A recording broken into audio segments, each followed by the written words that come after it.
আজি চতুৰ্থ বাৰ্ষিক বিটিআৰ একৰ্ড ডে আৰু এই বিটিআৰ একৰ্ড ডে বিভিন্ন প্ৰান্তৰ সমান্তৰালভাৱে বাক্সাৰ হালবাৰীতো পালন কৰা পৰিলক্ষিত হৈছে। ৰাতিপুৱাৰ ভাগৰে পৰা আচলতে হালবাৰী জিলা UPPL দলে ইয়াত দিনজোৰা কাৰ্যসূচীৰে অনুষ্ঠিত কৰিছে বিটিআৰ একৰ্ড ডে।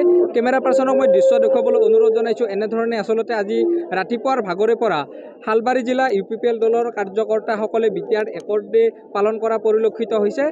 পোনপ্ৰথমে তেখেতসকলৰ যি উপেন্দ্ৰনাথ বডোফা আছে তেখেতৰ প্ৰতিচ্ছবিত মাল্যাৰ্পণ কৰিছে আৰু মাল্যাৰ্পণ কৰাৰ পিছত এক বিশাল বাৰেৰহণীয়া সাংস্কৃতিক শোভাযাত্ৰা ইয়াত উলিয়াইছে আৰু এই সাংস্কৃতিক কেইবাশ মহিলাই অংশগ্ৰহণ কৰা পৰিলক্ষিত হৈছে। যিহেতু ৰাতিপুৱাৰ ভাগৰে পৰা আচলতে হালবাৰীত উদুলি মুদুলি পৰিৱেশে বিৰাজ কৰিছে।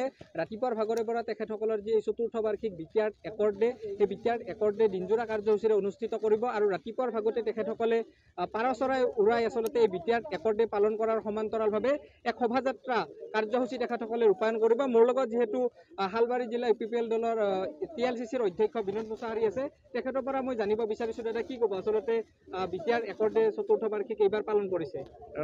বহুত ভাল লাগিছে আৰু এইটো ভাল মুহূৰ্তত 2020 চনৰ আজি শুভ তাৰিখতে বিটিআৰ হৈছিলে আৰু ক'ব লগাটো এইটোৱে যে আজিৰ পৰা যোৱা 2020 চনৰ আজিৰ তাৰিখৰ পৰাই এই সমগ্ৰ বিটিআৰ অঞ্চলতে শান্তিয়ে বিৰাজ কৰিছে।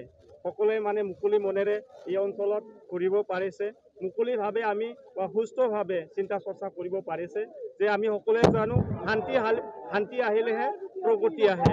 কি কাৰ্যসূচী হাতত লৈছে আজি আমাৰ স্মৃতিত বডোফা উপেন্দ্ৰনাথ ব্ৰহ্মৰ মানে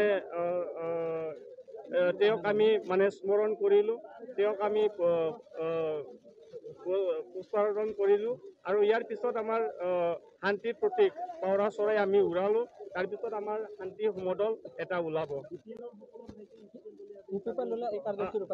হয় হয়, আজি বিটিআৰত সমগ্ৰ মানে 40টা সমষ্টিতে আমাৰ 40টা সমষ্টি আছে বৰ্তমান বিটিআৰত। এই 40টা সমষ্টিত সকলো সমষ্টিতে এই প্ৰগ্ৰামটো মানে লোৱা হৈছে। হালবাৰীতো দেখিবলৈ পোৱা গৈছে যে সকলো দলিবলৈ ওলাই আহিছে আচলতে। হয়, সেইটো মানে শুভ লক্ষণ আৰু আমাৰ UPPL দলৰ পৰাও আমাৰ এই অঞ্চলৰ বিভিন্ন জাতি জনগোষ্ঠীয়ে এই অঞ্চলত বিশিষ্ট শিক্ষাবিদসকলে, সমাজসেৱকসকলে, ভিঅ'ৰ CLFৰ সকলো মানে গাৰ্জেনসকলে ইয়াত ওলাই আহিছে। আমাক সকলোকে শান্তি লাগে আৰু সকলোৱে মানে নিশ্চয় ভাল লাগিছে এই পৰিৱেশটো আৰু এই পৰিৱেশ যাতে অটুট থাকে, মানে 100 বছৰ থাকে। 3 বছৰহে হ'ল আমাৰ, 3 বছৰ হ'ল, 3 বছৰৰ পিছত যাতে এইটো অটুট থাকে, 100 বছৰলৈকে মানে আমি ধৰি ৰাখিব পাৰে, তাৰ কাৰণে সকলো ইয়াত ওলাই অহাটো মানে শুভ লক্ষণ বুলি মই অনুভৱ কৰিছোঁ। হালবাৰী জিলা UPPL দলৰ প্ৰেছিডেণ্টগৰাকী উপস্থিত আছে, তেখেতৰ পৰা জানিব বিচাৰিছোঁ দাদা কি ক'ব। পোনপ্ৰথমে আপোনালোকে চতুৰ্থ বাৰ্ষিক যি বিটিআৰ একৰ্ড ডে পালন কৰিছে, ৰাইজৰ কেনেধৰণৰ সঁহাৰিটো? নিশ্চয় বহুত ভাল। আজি আমাৰ এই চতুৰ্থ বিটিআৰ একৰ্ড যিটো দিন ধাৰ্য কৰা হৈছে, আজি আমি বিপুল সঁহাৰি পাইছোঁ আৰু আজিৰ এই শুভক্ষণতে সকলো ৰাইজক ওতঃপ্ৰোতভাৱে আমাৰ ৰাইজৰ মাজত ওলাই আহক, UPPL দলৰ লগত থাকি আমাৰ সন্মুখৰ যিটো ইলেকশ্যনৰ দিন ধাৰ্য কৰা হৈছে সেই দিনত সকলোৱে ভালদৰে আমাৰ UPPL দলটোক যাতে মৰম আগবঢ়ায়, সেয়া আমি দুয়োগৰাকী বিষয়ববীয়াৰ পৰা তেখেতসকলৰ আজি যি ৰাতিপুৱাৰ ভাগৰে পৰা এই চতুৰ্থ বাৰ্ষিক যি বিটিআৰ একৰ্ড ডে পালন কৰিছে সেই সন্দৰ্ভত মই কিছু কথা জানিব প্ৰয়াস কৰিলোঁ।